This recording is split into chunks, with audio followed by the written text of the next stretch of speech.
کہ میری حکومت ہے اور اس کے اندر آپ اپنی حکومت قائم کرنا چاہتے ہیں، تو امام موسیٰ کاظم نے فوراً ہارون الرشید سے کہا انت امام الجسود و انا امام القلوب، تم جسموں کے بادشاہ ہو، ہم دلوں کے بادشاہ ہیں۔ ہماری حکومت اللہ نے دلوں پر قائم کی ہے، اور جو دلوں پر حکومت ہوتی ہے وہ کبھی ختم نہیں ہوتی، تو اللہ نے ہماری حکومت کو دلوں پر قائم کیا۔ یہ امام موسیٰ کاظم بیٹے حضرت امام جعفر صادق رضی اللہ تعالیٰ عنہ کے، اور امام جعفر صادق جو ائمہ اہل بیت میں سے چھٹے امام ہیں۔ توجہ فرمائیں گے آپ؟ حضرت امام جعفر صادق رضی اللہ تعالیٰ عنہ اپنا تعارف خود کرواتے ہیں، سنو گے؟ اپنا تعارف خود کرواتے ہیں، اور اپنا تعارف جب خود کرواتے ہیں تو آئیے انہی کی زبان سے سنتے ہیں کہ وہ کس طرح تعارف کرواتے ہیں۔ آپ نے فرمایا لوگوں مجھے جانتے ہو میں کون ہوں، ولدنی ابو بکر مرتین، میں جعفر صادق میں حضرت صدیق اکبر کا دوہرا بیٹا ہوں، دوہرا بیٹا ہوں، اولاد رسول اللہ کی، مولا علی المرتضیٰ کی اولاد، کہاں میں صدیق اکبر کا دوہرا بیٹا ہوں۔ لوگوں کو تعجب ہوا جو نہیں جانتے تھے، انہوں نے کہا کس طرح؟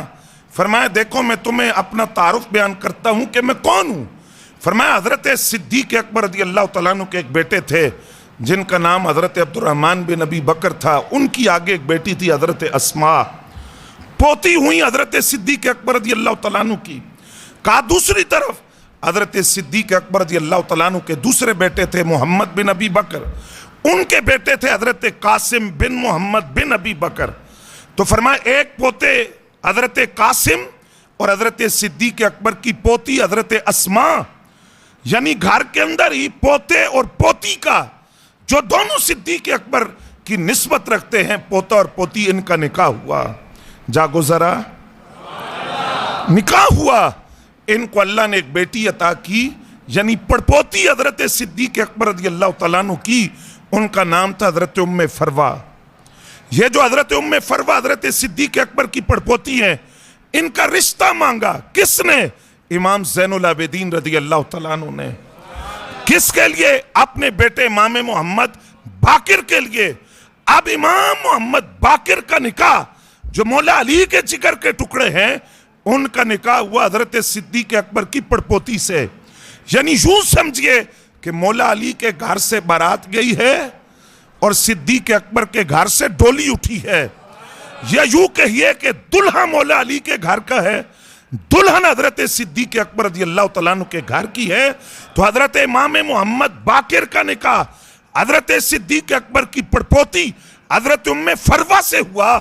علوی اور صدیقی، دلہا اور دلہن کو اللہ نے جو پہلا بیٹا دیا ہے اسے امام جعفر صادق رضی اللہ تعالیٰ عنہ کہا جاتا ہے۔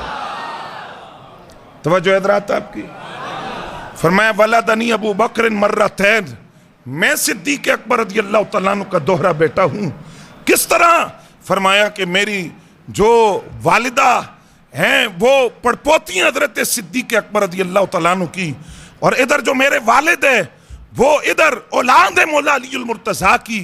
آپ نے فرمایا جس طرح مجھے شفاعت کی امید مولا علی سے ہے، اس طرح مجھے شفاعت کی امید حضرت صدیق اکبر سے ہے، کیونکہ میرا ددیال مولا علی ہیں اور ننیال حضرت صدیق اکبر رضی اللہ تعالیٰ عنہ ہے۔ یہ امام جعفر صادق رضی اللہ تعالیٰ عنہ شیران دے پتر شیر ہونے، یہ سنے خلیفہ وقت منصور نے آپ کو اپنے دربار میں طلب کیا۔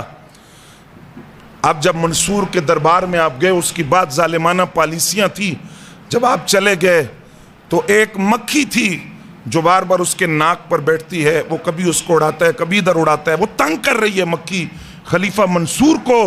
اس نے امام جعفر صادق سے کہا یہ اللہ تعالیٰ نے مکھی کو کیوں پیدا کیا ہے؟ آپ نے فرمایا تجھ جیسے ظالم حکمرانوں کو ذلیل کرنے کے لیے، کہ مکھی کے سامنے تمہاری کیا حیثیت ہے کہ تم اس سے بچ نہیں سکتے، لیکن تم اللہ کی مخلوق پر اپنے آپ کو خدا سمجھ بیٹھتے ہو اور خدائی کا دعویٰ کر بیٹھتے ہو، تو اللہ تعالیٰ نے اس مکھی کو تمہیں ذلیل کرنے کے لیے پیدا کیا۔ اور پھر حضرت امام جعفر صادق رضی اللہ تعالیٰ عنہ یہ ائمہ اہل بیت میں سے چھٹے امام ہیں، اور یہ بیٹے ہیں حضرت امام محمد باقر رضی اللہ تعالیٰ عنہ کے۔ توجہ حضرات آپ کی؟ امام محمد باقر کون ہے؟ یہ حضرت امام زین العابدین کے بیٹے ہیں، اور حضرت امام محمد باقر رضی اللہ تعالیٰ عنہ کا تذکرہ صحابہ نے سرکار کی زبان سے سنا تھا۔ کب؟ جس وقت امام زین العابدین حضرت امام محمد باقر کو انگلی کے ساتھ لگا کر، جب وہ بچے تھے، ایک صحابی جو اس وقت موجود تھے حضرت جابر بن عبداللہ رضی اللہ تعالیٰ عنہ، انتہائی بوڑھے ہو چکے تھے، یہاں تک کہ آنکھوں کا جو چمڑا تھا وہ آنکھوں پر گر چکا تھا، کسی کو دیکھنا ہوتا تو آنکھ کا چمڑا اٹھا کر اس کو دیکھتے، اس قدر عمر ہو چکی تھی۔ تو حضرت جابر بن عبداللہ جب بیمار تھے تو امام زین العابدین ان کی عیادت کے لیے گئے۔ آل بیت کے ایک فرد صحابی کی عیادت کے لیے جا رہا ہے، آل بیت کے ایک شہزادہ ایک صحابی کی عیادت کے لیے جا کر رحماء بینہم کا عملی جلوہ پیش کر رہا ہے۔ جس وقت امام زین العابدین گئے اور آپ کی انگلی کے ساتھ حضرت امام محمد باقر رضی اللہ تعالیٰ عنہ ہے، جس وقت یہ وہاں پہنچے حضرت جابر رضی اللہ تعالیٰ عنہ اٹھ کر کھڑے ہو گئے۔ آپ نے امام زین العابدین سے پوچھا آپ کون؟ کہا میں علی بن حسین بن علی بن ابی طالب، میں امام علی مقام کا بیٹا۔ پوچھا آپ کے ساتھ کون ہے؟ کہا یہ میرے بیٹے ہیں امام محمد جعفر صادق اور امام محمد باقر رضی اللہ تعالیٰ عنہ۔ تو حضرت جابر بن عبداللہ نے امام باقر کا یہ گریبان کھولا، گریبان کھول کر اس خوشبو کو سونگا، اور خوشبو کو سونگ کر حضرت امام محمد باقر سے کہا آپ کو سرکار نے سلام کہا تھا۔ اب وہاں جو لوگ موجود تھے انہیں بڑی حیرانی ہوئی کہ سرکار تو پہلے پردہ فرما چکے، نبی علیہ السلام نے کب سلام کہا تھا؟ حضرت جابر بن عبداللہ رضی اللہ تعالیٰ عنہ سے جب پوچھا گیا تو آپ نے فرمایا کہ میں نبی علیہ السلام کی خدمت میں حاضر تھا، امام علی مقام امام حسین رضی اللہ تعالیٰ عنہ کھیلتے ہوئے آئے، سرکار کی گود میں بیٹھ گئے، تو نبی علیہ السلام نے اصحاب سے فرمایا تھا اے میرے صحابہ، میرے اس بیٹے کو اللہ ایک ایسا بیٹا دے گا کہ کل قیامت کے دن اعلان ہوگا کہ عبادت گزاروں کے سردار اٹھ کر کھڑے ہو جائیں، سجدہ کرنے والوں کا امام اٹھ کر کھڑا ہو جائے، تو میرے اس بیٹے کا وہ بیٹا اٹھ کر کھڑا ہوگا۔ صحابہ نے سوال کیا حضور امام حسین کے تو کئی بیٹے ہیں، آپ کس بیٹے کی بات کر رہے ہیں؟ آپ نے فرمایا میرے اس بیٹے کا یعنی امام حسین کا وہ بیٹا کہ اللہ اس کو جو بیٹا دے گا اس کا نام میرے نام پر ہوگا، یعنی نام محمد پر اس کا نام رکھا جائے گا۔ تو امام زین العابدین کی خبر بھی سرکار نے دی، امام محمد باقر کی خبر بھی دی، اور ساتھ حضرت جابر بن عبداللہ سے کہا میرے اس بیٹے کا وہ بیٹا یعنی امام محمد باقر جب آپ سے ملے تو ان سے کہنا کہ نبیوں کے امام نے آپ کو سلام کہا ہے۔ کیا شان ہے حضرت امام محمد باقر رضی اللہ تعالیٰ عنہ کی۔ اور پھر حضرات گرامی قدر، امام محمد باقر رضی اللہ تعالیٰ عنہ وہ ہیں جنہوں نے عقیدہ بیان کیا۔ توجہ فرمائیں گے آپ؟ کیا عقیدہ؟ کسی نے آپ سے سوال کیا، سوال یہ تھا کہ کیا تلوار کی جو دستی ہوتی ہے وہ چاندی کی بنے، جس تلوار کو جہاں سے پکڑتے ہیں دستی تلوار کی، وہ چاندی کی بنائی جا سکتی ہے؟ یہ جو آج اہل بیت کے محب ہونے کا دعویٰ کرتے ہیں، ٹگے کی ان کی اوقات نہیں، اور پورا سال وہ اپنی بہن بیوی کو یوٹیوب پر نچا کر پیسے کما کر تو اب صحابہ کو گالیاں بک رہا ہے، اور یزید کی آڑ کے اندر حضرت امیر معاویہ کی توہین کی، حضرت ابو سفیان کی توہین کی اس نے۔ اب حیرانی کی بات یہ ہے کہ محرم میں امن قائم کرنا صرف اہل سنت کی ذمہ داری ہے، ان کتوں کو لگام کب ڈالی جائے گی کہ جو سرعام صحابہ کا نام لے کر گالیاں بکیں اور یزید کو آڑ بنا کر؟ اہل سنت کا عقیدہ بڑا ستھرا ہے، یزید کو یعنی بیٹے کو آڑ بنا کر ان کے والد کو کچھ نہیں کہا جائے گا، کیونکہ والد وہ ہیں جن پر سرکار نے اتنا اعتماد کیا کہ وحی کی کتابت کے لیے انہیں منتخب کیا۔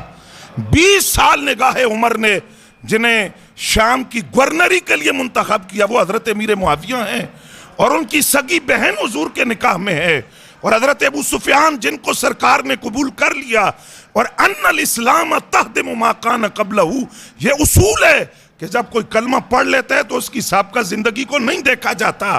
تو اب ایک بندہ سرعام گالیاں بک رہا ہے نام لے کر، جبکہ اہل بیت کا عقیدہ کیا ہے کہ امام محمد باقر سے سوال ہوا کہ جو تلوار کی دستی ہوتی ہے اس کو چاندی کا بنایا جا سکتا ہے؟ آپ نے فرمایا ہاں